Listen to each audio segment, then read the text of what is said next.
ونستغفره ونعوذ بالله من شرور أنفسنا ومن سيئات أعمالنا من يهده الله فلا مضل له ومن يضلل فلا هادي له وأشهد أن لا إله إلا الله وحده لا شريك له وأشهد أن محمدا عبده ورسوله أرسله بالحق بشيرا ونذيرا وداعيا إلى الله بإذنه سراجا منيرا وقد قال الله تعالى في كلامه المجيد والفرقان الحميد أعوذ بالله من الشيطان الرجيم بسم الله الرحمن الرحيم يا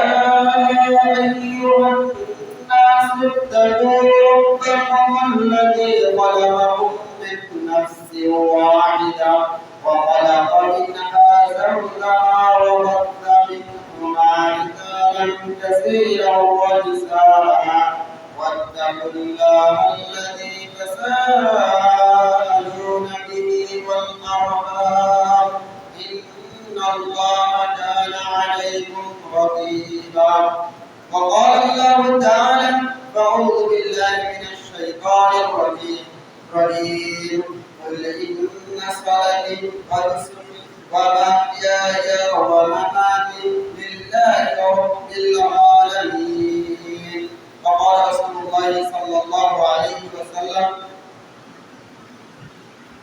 عن أبي هريرة رضي الله تعالى عنه قال رسول الله صلى الله عليه وسلم من وجد ثمرة فلم يؤذيه فلا يقربن مصلنا رواه ابن ماجه الحمد لله যাবতীয় প্রশংসা যাবতীয় গুণগান যাবতীয় তারিফ সেই মহান আল্লাহ তাআলার দরবারে লাখো কোটি দরুদ ও সুজুদ পেশ করছি যে আল্লাহ সুবহানাহু ওয়া তাআলা আমাকে আপনাকে বিভিন্ন কর্মব্যস্ততার মধ্য হতে সেই আল্লাহ সুবহানাহু ওয়া তাআলা যথাসময়ে আল্লাহর ঘরে আসার এবং বসার তৌফিক দান করেছেন। সকলে কান খুলে একবারে বলুন আলহামদুলিল্লাহ।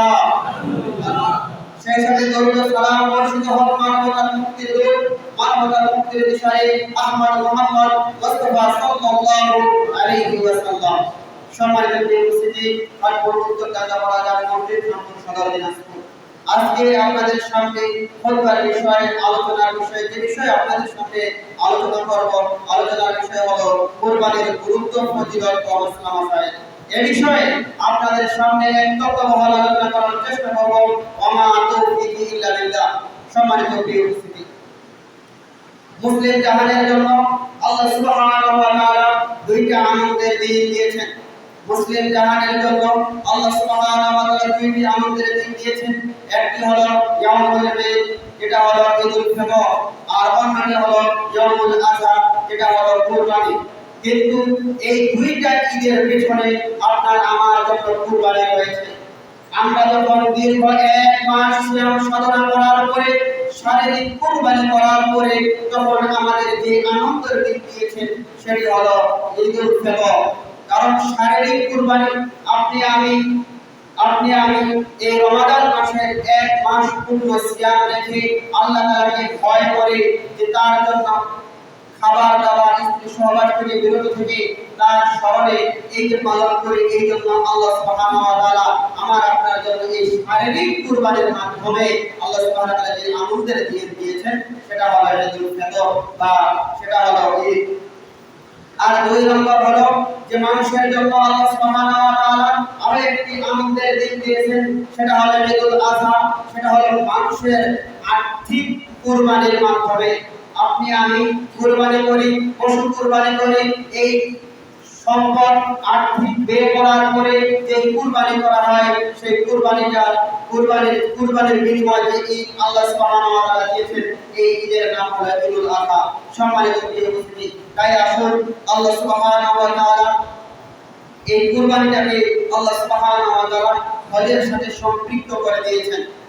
কারণ দেখুন যে আল্লাহ সুবহানাহু ওয়া তাআলা ইসলামের যে বুনিয়াদ বা ইসলাম যার উপর ইসলাম দাঁড়িয়ে রয়েছে পাঁচটি খুঁটির কথা রাসূল সাল্লাল্লাহু আলাইহি ওয়াসাল্লাম আমাদেরকে জানিয়ে দিয়েছেন।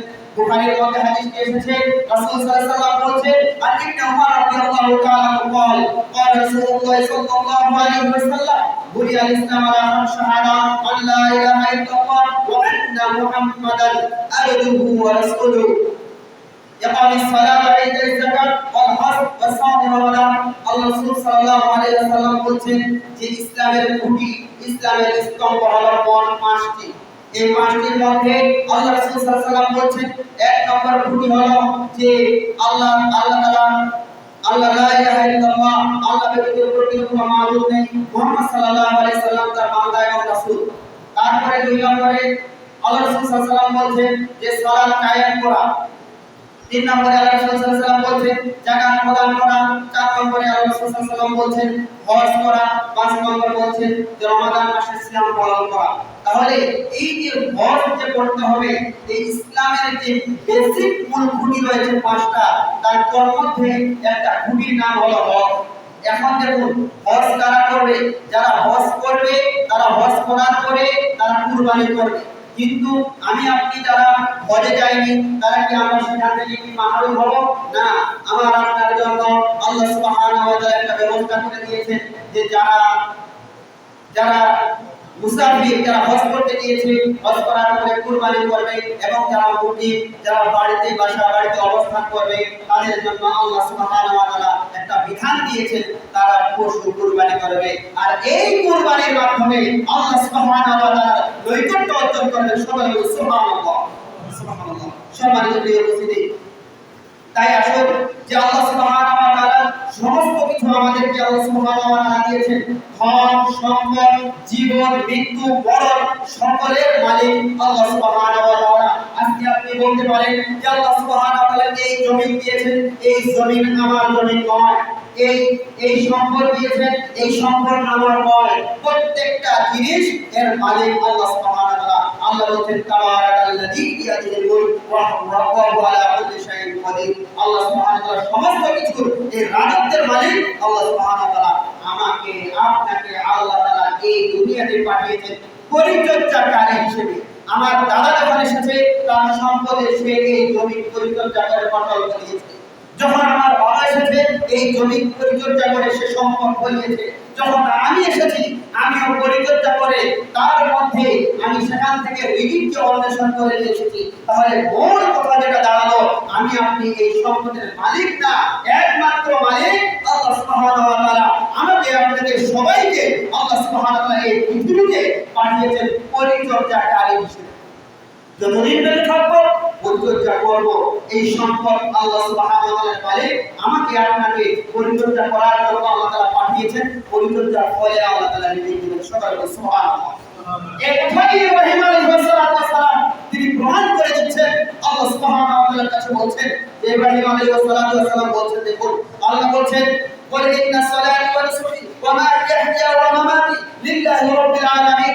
আল্লাহ সুবহানাহু ওয়া তাআলা ইব্রাহিম আলাইহিস সালাম বলছেন যে ওই কথাটা মুহাম্মদ সাল্লাল্লাহু আলাইহি ওয়াসাল্লামকে জানিয়ে দিচ্ছেন আল্লাহ তাআলা। ইব্রাহিম আলাইহিস সালাম বলেছিলেন যে নিশ্চয়ই আমার সালাত, আমার কুরবানি, আমার জীবন, আমার মৃত্যু সব কিছু আল্লাহ। বুঝতে পেরেছেন? আমার সব কিছু আল্লাহ তাআলা। এই সম্পদের মালিক আল্লাহ সুবহানাহু ওয়া তাআলা। আমি যা শুধু এসে পরিচর্যা করতেছি। এই টাকার মালিক আল্লাহ সুবহানাহু ওয়া তাআলা। এই আমার জীবনের মালিক আল্লাহ সুবহানাহু ওয়া তাআলা। কারণ জীবনের মালিক যদি প্রত্যেকটা মানুষ থাকতো তাহলে পৃথিবীতে কেউ মৃত্যুবরণ করতো। কারণ আমি আমার জীবনের মালিক, আমি মনে করব যে আমি কোনো মানুষ মৃত্যুবরণ করতে চাই না, মৃত্যুবরণ করতে চাই না। তাহলে এই জীবনের মালিক যে শরীরটা নিয়ে করতেছি এর মালিক আমি এবং আপনি নয়, এর মালিক আল্লাহ সুবহানাহু ওয়া তাআলা। যেই দিন আল্লাহ সুবহানাহু ওয়া তাআলা ডাকবেন সেই দিন আমাকে আপনাকে আল্লাহর ডাকে সাড়া দিয়ে চলে যেতে হবে। আল্লাহ চাইবে সুস্থ শরীর তৎপরে যুবককে আল্লাহ সুবহানাহু ওয়া তাআলা লাইসেন্স করে দিয়ে তাকে বেডের মধ্যে শুইয়ে দিতে পারেন কিনা। তাহলে সব কিছুর মালিক আল্লাহ সুবহানাহু ওয়া তাআলা। সম্মানিত উপস্থিতি, তাই আসুন এই জন্য আল্লাহ সুবহানাহু ওয়া তাআলা কুরবানির কথা কি বলেছেন। আল্লাহ সুবহানাহু ওয়া তাআলা এই কুরবানি যে আমরা করি এটা হলো আল্লাহ তাআলার স্মরণে। কারণ আপনি আমি ইবাদত করি, নামাজ পড়ি, যে কাজগুলো করি এইগুলো শারীরিক আমরা ইবাদত করি, কিন্তু কুরবানিটা আর্থিক ইবাদত এবং পরিশ্রমের মধ্যে রয়েছে। এই জন্য আল্লাহ সুবহানাহু ওয়া তাআলা এই কুরবানির মাধ্যমে আল্লাহ তাআলা পবিত্র অর্জন করেন। আল্লাহ তাআলা পবিত্র কোরআনের মধ্যে আল্লাহ বলেছেন ولكل أمة جعلنا منسكا ليذكروا اسم الله على ما رزقناهم من بهيمة الأنعام। আল্লাহ সুবহানাহু ওয়া তাআলা বলেছেন যে আমি প্রত্যেক উম্মতের জন্য, প্রত্যেক জাতির জন্য, প্রত্যেক মানুষের জন্য আল্লাহ সুবহানাহু ওয়া তাআলা এই কুরবানিটাকে তৈরি করেছেন, যাতে করে আল্লাহ সুবহানাহু ওয়া তাআলার নাম স্মরণ হয়। তাহলে মুসলিম কি কোনো মানুষের নামে কুরবানি করে? মুসলিম কোনো ব্যক্তিকে খুশি করার জন্য কুরবানি করে? মুসলিম কুরবানি করে আল্লাহ তাআলার নৈকট্য অর্জন করার জন্য, আল্লাহ সুবহানাহু ওয়া তাআলাকে খুশি করার জন্য। যে কুরবানির সূচনা হয়েছে ইব্রাহিম আলাইহিস সালাম থেকে, তিনি কিনার যে অনেক বয়সে সন্তান পাওয়ার পরেও আল্লাহকে বলছে, আল্লাহ এই সন্তান তুমি দিয়েছো, তুমি যেহেতু আমাকে অর্ডার করতেছো, আদেশ করতেছো কুরবানি দিতে, আমি কণ্ঠরোধ করব না, সাথে সাথে আমার সন্তানকে কুরবানি দেওয়ার জন্য প্রস্তুত করে দিয়েছি। সকলে বলি সুবহানাল্লাহ। আর আল্লাহ সুবহানাহু ওয়া তাআলা তিনার এই আচরণ খুশি হয়ে আল্লাহ সুবহানাহু ওয়া তাআলা কি বলতেছেন? আল্লাহ সুবহানাহু ওয়া তাআলা বলেন ওয়া ফাদাইনাহু বিযিবহিন আযীম। আল্লাহ সুবহানাহু ওয়া তাআলা মহা কুরবানির বিনিময়ে তাকে আল্লাহ সুবহানাহু ওয়া তাআলা মুক্ত করে দিয়েছেন। সকলে বলি সুবহানাল্লাহ। মহা কুরবানি বলতে আল্লাহ সুবহানাহু ওয়া তাআলা তাকে তিনার সন্তানকে কুরবানি করতে গিয়ে আল্লাহ সুবহানাহু ওয়া তাআলা বলেছে, ইব্রাহিম আমি তো তোমার ওই সন্তানকে কুরবানি করতে চাইনি, তোমার অন্তরটা আমি চেয়েছি, তোমার আল্লাহর প্রতি ভালোবাসা যেমন, আল্লাহর উপর আস্থা যেমন, আল্লাহর উপর বিশ্বাস যেমন, এটা আমি তোমার মধ্যে আমি চেয়েছি। আর এইটা যখন তুমি পূরণ করেছো, আমি আল্লাহ সুবহানাহু ওয়া তাআলা জান্নাত থেকে দুম্বা এনে কুরবানি করে দিয়েছি। সকলে বলি সুবহানাল্লাহ। মুসলমানের আল্লাহ এটা না। আপনার অনেক সম্পদ আছে, আল্লাহ আমাকে আপনাকে একটা পদ্ধতি করে দিয়েছেন যে প্রত্যেক বছরে আপনার সম্পদের কিছু অংশ থেকে আপনি আল্লাহর জন্য কুরবানি করবেন। আল্লাহ তাআলা চান যে আমার বান্দা আমার জন্য কতটুকু বিশ্বাসী, আমার বান্দা আমাকে কতটুকু তার সম্পদ উৎসর্গ করতে পারে। বরং আমার কাছে, আপনার কাছে একটা ছাগল, ভেড়া, দুম্বা, গরু, মহিষ কুরবানি হতে পারে, কিন্তু আল্লাহ তাআলা এর নৈকট্য ইব্রাহিম আলাইহিস সালামের যেমন বিশ্বাস ছিল সন্তানকে কুরবানি করতে নিয়ে যাচ্ছেন, আল্লাহ তাআলা দুম্বা পাঠিয়ে দিয়েছেন। আমার আপনার এই দুম্বা, গরু, ছাগল যদি সেই রকম বিশ্বাস থাকে, নিয়ত থাকে, আল্লাহ সুবহানাহু ওয়া তাআলা সেই রকম ফজিলত দিবেন। সকলকে সুবহানাল্লাহ। তাই কুরবানি কতটা গুরুত্বপূর্ণ ইবাদত, এই ইবাদতের জন্য আল্লাহ তাআলা কতটা গুরুত্ব দিয়েছেন এই কুরবানির জন্য। সবাই তুমি ওই তার পূর্বের আয়াতে আল্লাহ সুবহানাহু ওয়া তাআলা বলেছেন যে যাতে করে তোমরা আল্লাহর নাম স্মরণ করতে পারো, এর জন্য আল্লাহ সুবহানাহু ওয়া তাআলা কুরবানি করেন। কারণ আল্লাহর নামেই পশু, দেখবেন এই 10 তারিখে যখন আসবে লক্ষ লক্ষ কোটি কোটি পশুকে আল্লাহর নামে প্রত্যেকটা মুসলমান কুরবানি করবে কিনা? এটা যদি বলা হতো বাবার নামে জবাই করো, অন্য কারো কাছে জবাই করো, কেউ করতো কেউ করতো না, কিন্তু ওই আল্লাহর আনুগত্য করার জন্য সকলে এক আল্লাহর নামে ডেকে প্রত্যেক মুসলমান কুরবানি করে। আর আল্লাহ সুবহানাহু ওয়া তাআলা সেই কুরবানি আল্লাহ কবুল করেন। আল্লাহুম্মা আমিন। আল্লাহ আমাদের কুরবানিকে কবুল করেন। সম্মানিত উপস্থিতি, তাই আসুন এখন আল্লাহ সুবহানাহু ওয়া তাআলা আমাদেরকে এই কুরবানি গুরুত্ব করে দিয়েছেন এবং রাসূল সাল্লাল্লাহু আলাইহি ওয়াসাল্লাম আমাদের জন্য কুরবানির কথা বলেছেন। কারণ আল্লাহ সুবহানাহু ওয়া তাআলা কুরবানির গুরুত্ব বোঝাতে গিয়ে আল্লাহ সুবহানাহু ওয়া তাআলা সূরা কাসরের মধ্যে আল্লাহ সুবহানাহু ওয়া তাআলা বর্ণনা করেছেন। আল্লাহ বলেন ফাসাল্লি লিরাব্বিকা। আল্লাহ বলেন যে তোমরা কি করো, যে তোমরা আল্লাহর সালাত, আল্লাহর ইবাদত করো, আল্লাহর নামাজ পড়ো এবং কুরবানি করো। এখানে নামাজ শব্দ যেহেতু ব্যবহার করা হয়েছে, যে উটকে দহন করতে হয়, তারপরে জবাই করতে হয় বলতে আল্লাহ সুবহানাহু ওয়া তাআলার উদ্দেশ্য, তাফসীরে ইবনে কাসীর রাহিমাহুল্লাহ আলাইহি তিনি এখানে তার ব্যাখ্যায় লিখেছেন যে এর উদ্দেশ্য হলো আল্লাহ সুবহানাহু ওয়া তাআলা আমাকে আপনাদের সকলকে সালাতের পরে কুরবানি করতে বলেছেন। সকলে সুবহানাল্লাহ। এর ব্যাখ্যা অনেক ব্যাখ্যা, যে ব্যক্তি সালাত দেয় তার কুরবানি। আবার এর ব্যাখ্যা হলো যে আল্লাহ সুবহানাহু ওয়া তাআলা সালাতের পরে কুরবানি আল্লাহ সুবহানাহু ওয়া তাআলা গুরুত্ব দিয়েছেন। সম্মানিত প্রিয় উপস্থিতি, তাই আসুন যে আল্লাহ রাসূল সাল্লাল্লাহু আলাইহি ওয়াসাল্লাম কুরবানির কথা বা কুরবানির গুরুত্ব সম্পর্কে আল্লাহ রাসূল কি বলেছেন। আল্লাহ রাসূল সাল্লাল্লাহু আলাইহি ওয়াসাল্লাম বলেছেন যে عن انس رضي الله تعالى عنه ان النبي صلى الله عليه وسلم كان يضحي بكبشين املحين او اقرا بين আল্লাহ রাসূল সাল্লাল্লাহু আলাইহি ওয়াসাল্লাম আল্লাহ সুবহানাহু ওয়া তাআলা আল্লাহ রাসূল সাল্লাল্লাহু আলাইহি ওয়াসাল্লাম বলেছেন যে রাসূল সাল্লাল্লাহু আলাইহি ওয়াসাল্লাম দুইটা করে যে কালো ধূসর বর্ণের দড়াদড়ি পশু হাসিকে আল্লাহ রাসূল সাল্লাল্লাহু আলাইহি ওয়াসাল্লাম কুরবানি আল্লাহ রাসূল সাল্লাল্লাহু আলাইহি ওয়াসাল্লাম নিজেও কুরবানি করতেন, সাহাবারা তারাও কুরবানি করতেন, তাবেঈরা তারাও কুরবানি করতেন, যুগে যুগে সকলেই এই কুরবানি করেছেন। এই জন্য আমার আপনার জন্য এই কুরবানি করার গুরুত্ব আল্লাহ রাসূল সাল্লাল্লাহু আলাইহি ওয়াসাল্লাম দিয়েছেন।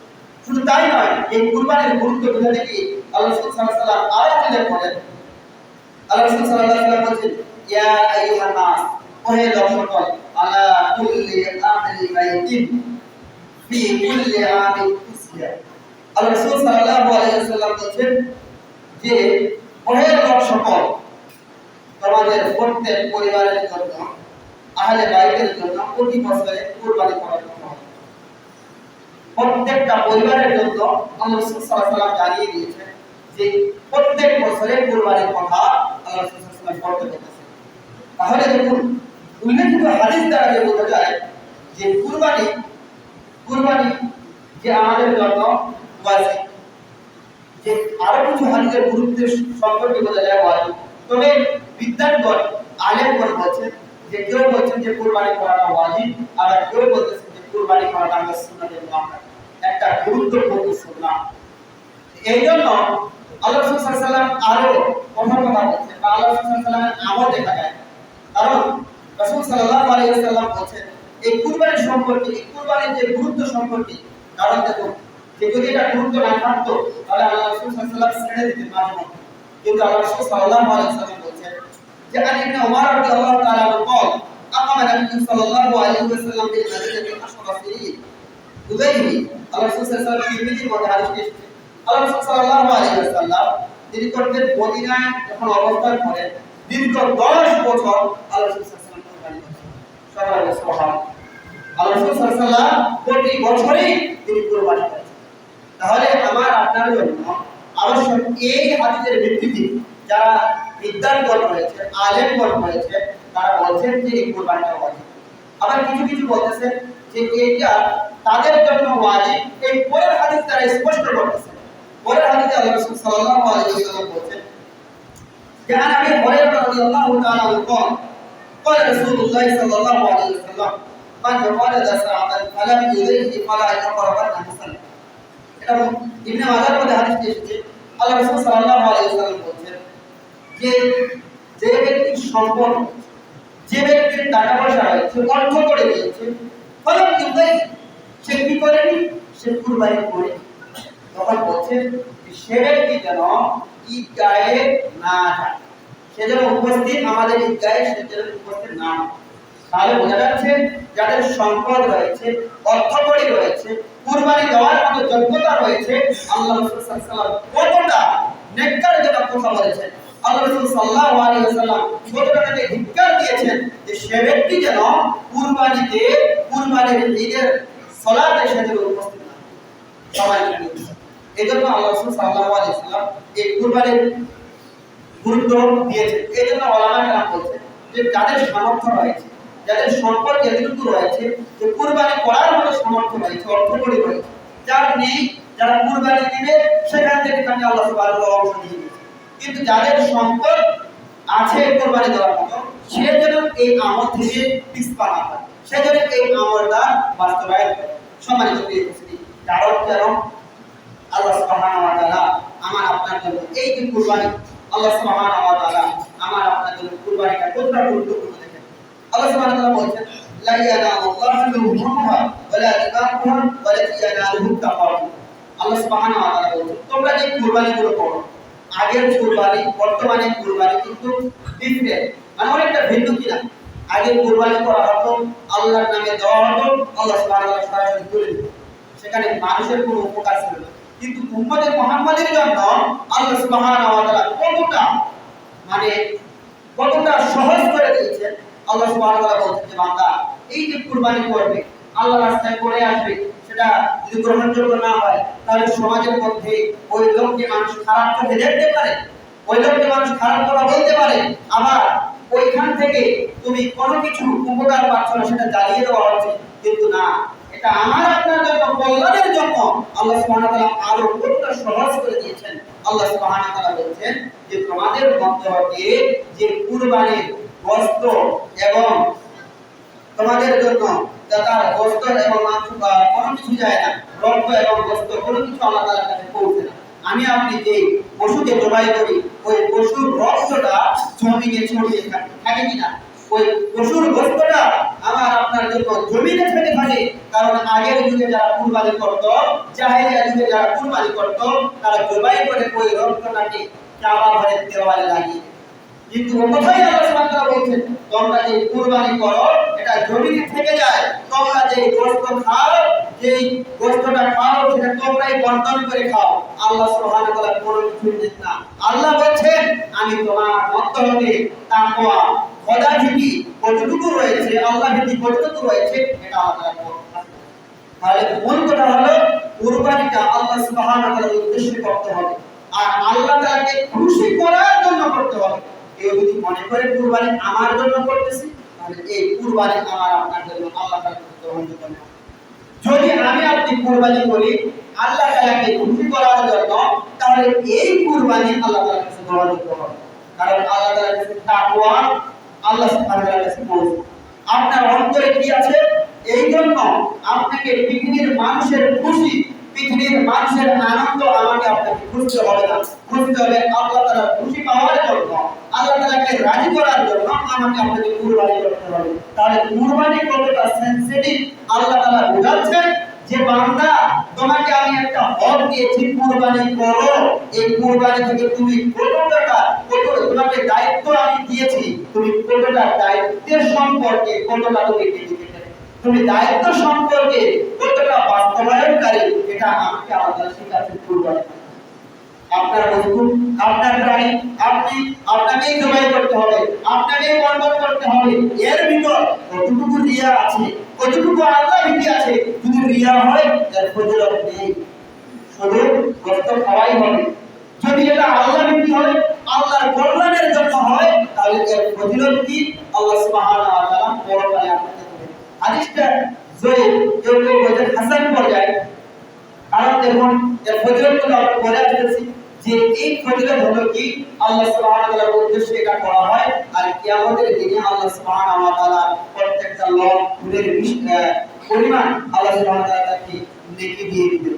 সমাজে উপস্থিতি এই হাদিসটি রাবী দুর্বল রয়েছে, তবে যেহেতু এটা আমার আপনার জন্য যে ইবাদতের জন্য আগ্রহ জাগানোর জন্য বলা যেতে পারে সমাজে উপস্থিতি যে কথা বলছিলাম, তাহলে আসুন কুরবানির গুরুত্ব বুঝতে পারলাম। এখন কুরবানির ফজিলত বুঝবো। এই মর্মে দেখুন আল্লাহ রাসূল সাল্লাল্লাহু আলাইহি ওয়াসাল্লাম হাদিসটি মুস্তাদরাকে হাকিমের মধ্যে এসেছে যে আল্লাহ রাসূল সাল্লাল্লাহু আলাইহি ওয়াসাল্লাম ফাতেমাকে ডেকে বলছেন, তার মেয়ে ফাতেমা রাদিয়াল্লাহু তাআলা আনহাকে বলছেন যে ফাতেমা তুমি যে তুমি কি কুরবানি করার ফজিলত জানো কি? প্রশ্ন করতেছে। কারণ তোমার কুরবানি রক্তের ফোঁটা জমিনে পোড়ানোর আগেই আল্লাহ সুবহানাহু ওয়া তাআলা তোমার জীবনের সমস্ত গুনাহ মাফ করে দেন। সুবহানাল্লাহ। বুঝতে পেরেছেন? মানে কুরবানির ফজিলতটা কতটা? এই রক্ত যখন জবাই করবে, জবাই করা রক্তের ফোঁটা জমিনে পড়তে দেরি আল্লাহর ক্ষমা এর থেকে আরো আগে সুবহানাল্লাহ। এটা কুরবানির ফজিলত। আল্লাহ সাল্লাল্লাহু আলাইহি ওয়াসাল্লাম হাকিমের মধ্যে শিখাচ্ছেন। আল্লাহ সাল্লাল্লাহু আলাইহি ওয়াসাল্লাম কথা বলছেন। শুধু তাই নয়, আয়েশা রাদিয়াল্লাহু তাআলা আনহা তিনি বলছেন যে রাসূল সাল্লাল্লাহু আলাইহি ওয়াসাল্লাম বলেছেন যে কুরবানির দিনে সবচেয়ে বড় পছন্দনীয় কাজ হলো রক্ত প্রবাহিত করা।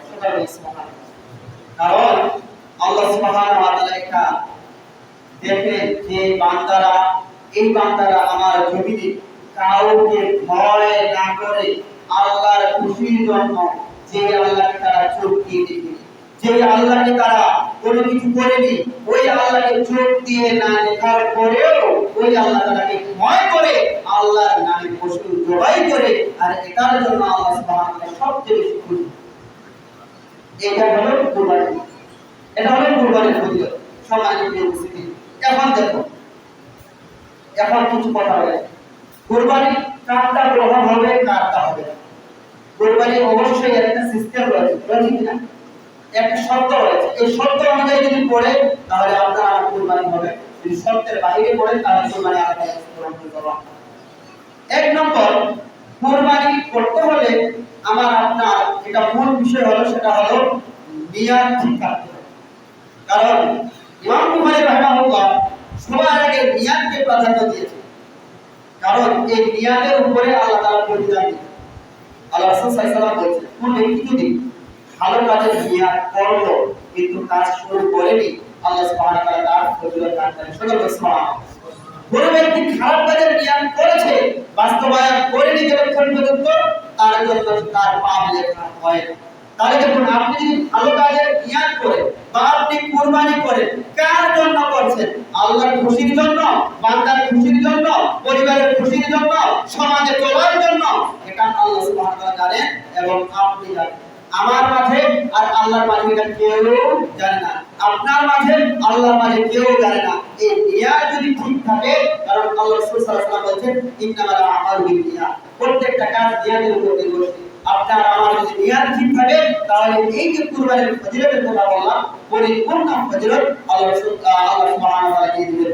দুই নম্বর, যে আমাদের শুধু নিয়ত ঠিক আছে, কিন্তু আমার আপনার জন্য উপার্জন এবং বস্তুটি হালাল হতে হবে। এক, কুরবানির যে বস্তুর কথা বলা হয়েছে, ওই বস্তু কুরবানি করতে হবে। আপনি যদি বলেন যে আমি কুরবানি করব, যে মুরগি কুরবানি করব, আপনি যদি বলেন যে আমি হাতি কুরবানি করব, এগুলো কুরবানি হবে? যে বস্তুর কথা বলা হয়েছে, বস্তু আমার আপনার জন্য হালাল হতে হবে। দুই নম্বর হলো ইনকাম, আমার আপনার জন্য উপার্জন হালাল হতে হবে, তাহলে আল্লাহ তাআলার কুরবানি গ্রহণযোগ্য হবে।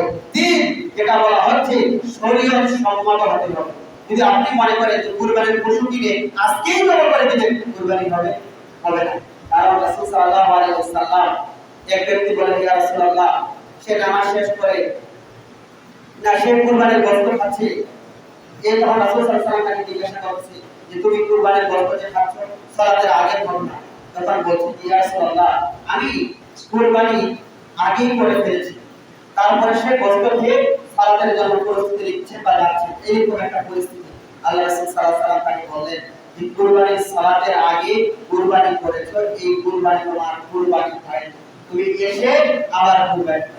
তাহলে বোঝা যাচ্ছে শরীয়তের যেটা দিক নির্দেশনা আছে কুরবানি করার জন্য, প্রত্যেকটা পূর্ণভাবে করতে হবে। কুরবানি থেকে শুরু করে, গোশত বন্টন করা থেকে শুরু করে, নিয়ম পদ্ধতি কানুন অনুযায়ী আমাকে চলতে হবে, তাহলে ওই ইবাদত মাকবুল এবং সেটা গ্রহণযোগ্য হবে। আর নষ্টের সেটা যদি না করি, তাহলে ওই কুরবানি গ্রহণযোগ্য হবে। এই তিনটা জিনিস রাখতে হবে, তিনটা সামনে আপনি রাখবেন, তাহলে আপনার যদি কুরবানি তিনটার সঙ্গে যদি মিলে যায়, যদি হালাল, আপনার যদি নিয়ত ঠিক থাকে, হালাল প্রাণী হয়ে থাকে, শরীয়ত সম্মত হয়ে থাকে, অবশ্যই আল্লাহ সুবহানাহু ওয়া তাআলা কবুল করবে। আর যদি তিনটার বাইরে হয়, যে কোনো একটা যদি ছুটে যায়, তাহলে সেটা আমার আপনার জন্য লোক সমাজে কুরবানি হবে, মানুষকে দেখানোর জন্য কুরবানি হবে, প্রকৃত পক্ষে সেটা কুরবানি নয়, সেটা হলো আমার আপনার জন্য গোশত খাওয়া। সমাজে এই জন্য এত কিছু ইনভেস্ট করা হয়। আগের জামানায় কুরবানি আল্লাহ জানিয়ে দিত, সেই কুরবানি আপনাকে আল্লাহ সুবহানাহু ওয়া তাআলা আপনাকে করতে দিয়েছেন, আপনার কাছে সমস্ত কিছু রাখার ব্যবস্থা করে দিয়েছেন। এখন আপনাকে এতটুকু বিবেকের দাবি নিয়ে থাকতে হবে যে আমাকে অবশ্যই আল্লাহর উদ্দেশ্যে কুরবানি করতেছি, যেই পন্থা, যেই পদ্ধতি, যেই সিস্টেমের কথা বলা হয়েছে ওই অনুরূপভাবে কুরবানি করতে হবে, তাহলে আমি এবং আপনি এই ফজিলত পাবো। সম্মানিত প্রিয় মুসলিম, এখন দেখুন কোন কোন প্রাণী সূরা আনামের 143 নম্বর আয়াতে আল্লাহ সুবহানাহু ওয়া তাআলা তুলে ধরেছেন। 8 শ্রেণী, মানে 8 শ্রেণীর পশু দ্বারা কথা বলা হয়েছে, যেমন উট দিয়ে কুরবানি করা, গরু দিয়ে কুরবানি করা, ভেড়া দিয়ে, ছাগল দিয়ে, এগুলো দিয়ে কুরবানি করার কথা বলা হয়েছে।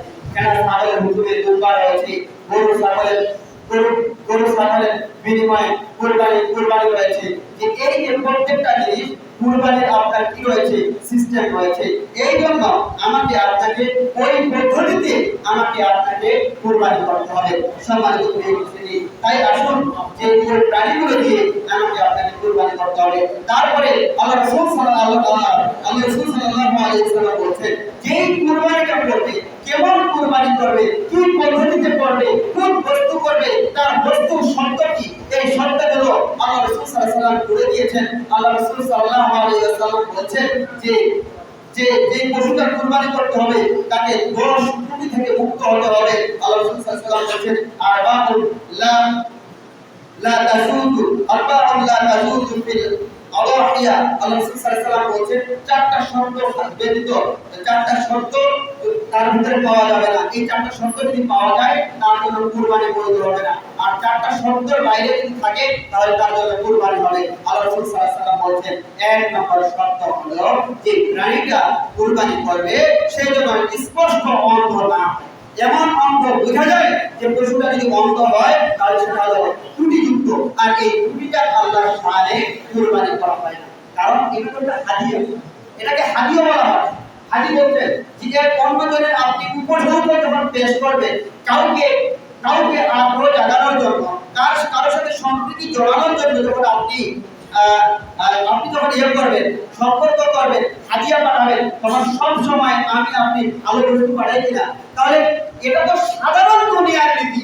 দুনিয়ার মানুষের জন্য আমরা যখন হাদিয়া পাঠাই তাকে খুশি করার জন্য সবচেয়ে বেশি উৎকৃষ্ট বস্তুটাকে হাদিয়া পাঠাই, আর যেটা সারা পৃথিবীর কোনো মানুষ নয় যার জন্য পাঠাই, যে আল্লাহ আমাকে সৃষ্টি করেছেন ওই আল্লাহর জন্য হাদিয়া পাঠাই, তাহলে ওই বস্তুটা কেমন হবে এটা ভেবে দেখতে হবে।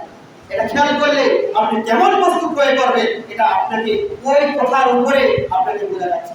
সম্মানিত প্রিয় উপস্থিতি, এই জন্য বলা হচ্ছে স্পষ্ট অন্ধ হয় না কেন, এমন বস্তু যার অন্ধ বোঝা যায়, কানা বোঝা যায়, এরকম বস্তু কুরবানি হবে না। দুই, আল্লাহ রাসূল সাল্লাল্লাহু আলাইহি ওয়াসাল্লাম বলেছেন স্পষ্ট লেখা হয় না যেন, যে পশু হাঁটতে পারে না এই পশু দিয়ে কুরবানি হবে না। এই আল্লাহ রাসূল সাল্লাল্লাহু আলাইহি ওয়াসাল্লাম বলেছেন যে স্পষ্ট জীর্ণ শীর্ণ শুকনা এমন একটা গরু এরকম প্রাণী দিয়ে কুরবানি হবে না।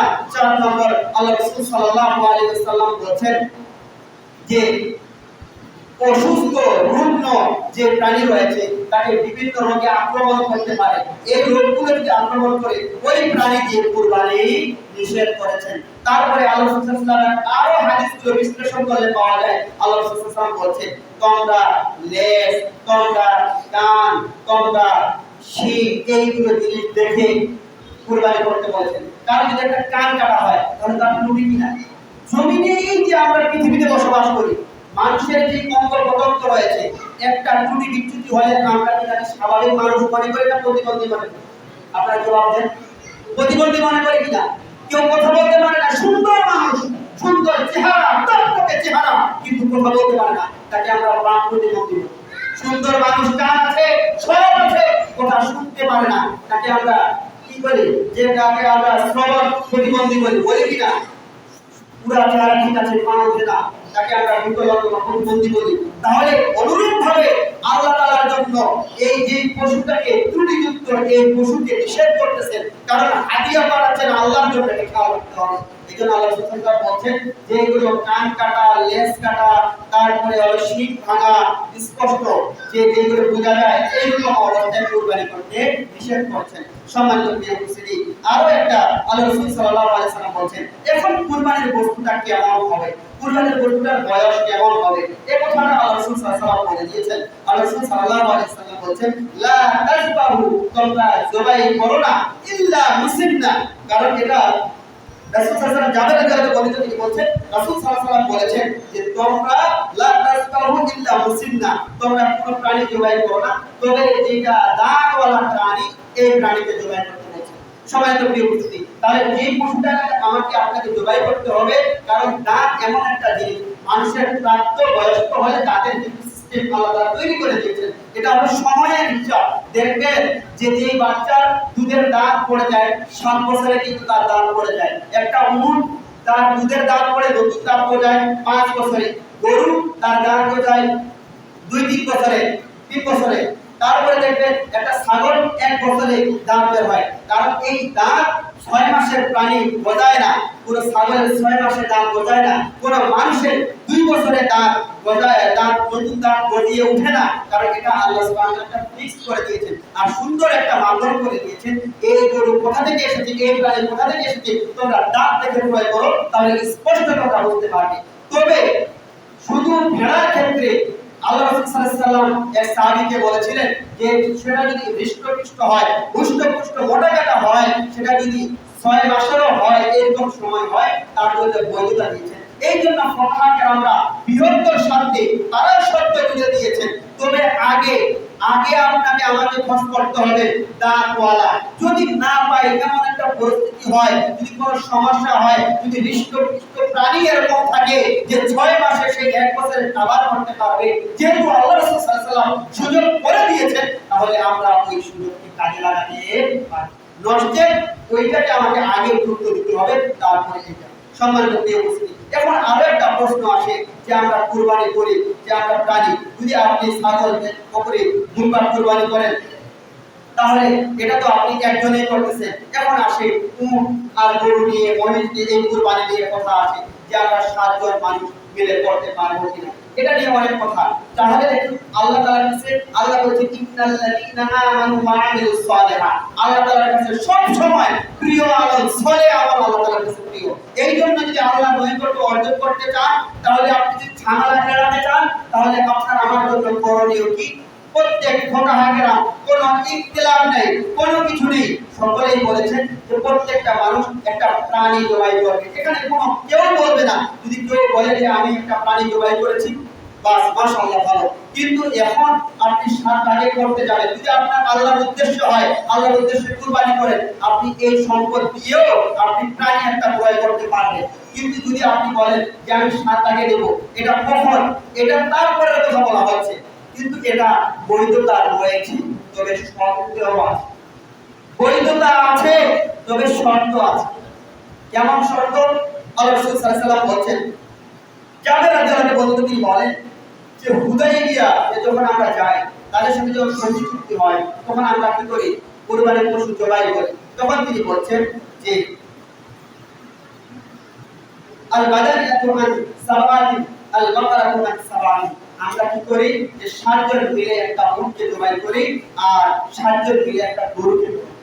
তাহলে এখানে কোন ফুকাহা কেরাম, কোন আলেম বলবে না যে প্রত্যেকটা পরিবার থেকে একটা প্রাণী, হতে পারে ছাগল, দুম্বা, হতে পারে ভেড়া, আপনি জবাই করেন, মাশাআল্লাহ, এখানে কোনো সমস্যা নেই। যদি 7 ভাগে এটা বৈধতা রয়েছে, তবে উত্তম সেটা সকলেই বলবে, কেউ এক বাক্যে একমত, সকলেই বলবে উত্তম হলো আমার আপনার জন্য যে প্রত্যেকটা পরিবার, প্রত্যেকটা প্রাণী দেওয়া। যদি আপনি 7 ভাগে করেন, এটা নিয়ে অনেকে ইখতিলাফ করে, তবে এটা করার বৈধতা রয়েছে, কোনো সমস্যা নেই। তবে সমস্যা হলো কোথায়? কিছু শর্তকে জুড়িয়ে দেওয়া হয়েছে যে 7 শ্রেণী যখন করবে, ওই শ্রেণীর লোকেদের টাকা পয়সার একটা বিষয় রয়েছে। আপনি যে একটা প্রাণী 7 জন করেছেন, কারণ 7 জনের অন্তর, যে আপনি এখন দেখা যাচ্ছে যে ডক্টর খন্দকার আব্দুল্লাহ জাহাঙ্গীর স্যার একটা কথা বলতেন যে যখন 7 জন লোককে সত্য ঢুকাই দেওয়া হয়, যে সকলের নিয়াত এক থাকতে হবে, সকলেই আপনার নামাজি ব্যক্তি হতে হবে, কারণ আল্লাহ ফাসালিল লিওয়াবিল এর ব্যাপারে অনেকেই বলেছেন যে ব্যক্তি নামাজে পড়ে না, তার জন্য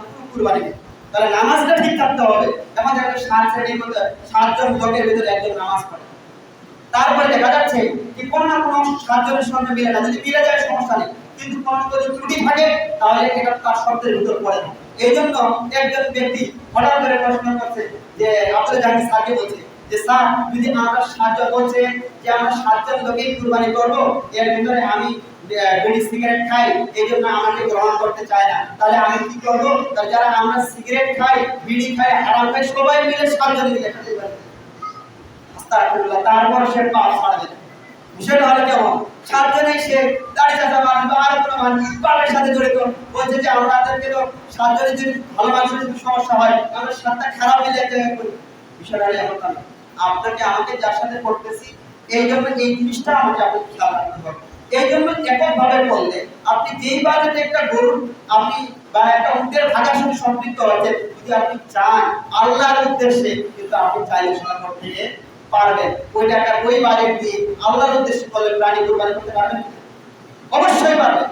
যে বাজেট দিয়ে আপনি বা যে অর্থ দিয়ে আপনি করতেছেন, যদি আপনি ছাগল, বকরি, দুম্বা, ভেড়াও কেনেন, ওই টাকা দিয়ে আপনার হয়। এটা হলো অন্তরের নিয়ম। বুঝতে পেরেছেন? সম্মানিত প্রিয় মুসলিম, তারপরে দেখুন, এখন এই কুরবানির প্রাণীর বস্তু এটা কারা কারা খাবে? আল্লাহ রাসূল সাল্লাল্লাহু আলাইহি ওয়াসাল্লাম বলেছেন যে কোন কোন প্রাণী বা এই যে বস্তু এই কুরবানি করার পরে যেহেতু আল্লাহ সুবহানাহু ওয়া তাআলা আমাদের কাছ থেকে গোশত, রক্ত কোন কিছু নিলেন না, যদি নিয়ে যেত তাহলে ঝামেলা ছিল না। এখন আল্লাহ তাআলা আমাদেরকে বিবেকের দাবি দিয়েছেন, আল্লাহ সুবহানাহু ওয়া তাআলা আমাদেরকে পরীক্ষার মধ্যে ফেলে দিয়েছেন। বান্দা, তোমার হাতে জবাই করলে, তোমার পশু তুমি জবাই করলে, এখন তুমি বন্টন করো, তোমার অন্তরে কি সেখানে প্রমাণ করো। সমাজের দিয়েছে। এখন আল্লাহ সুবহানাহু ওয়া তাআলা পবিত্র কোরআনে বলছেন, এই কুরবানির প্রাণীকে কি করবে? আল্লাহ সুবহানাহু ওয়া তাআলা বলছেন, ফাকুলু, তোমরা সেখান থেকে কি করো? খাও। ওয়া আতিমুল বাঈসাল ফাকির, তোমরা কি করো? যে তোমরা গরীব দুস্থদেরকে খাও। বলতে এই প্রাণীকে তুমি জবাই করতেছো, একাই তুমি খাবে এমনটা নয়। আবার তুমি যে শুধু গরীবদেরকে দিবে এমনটা নয়।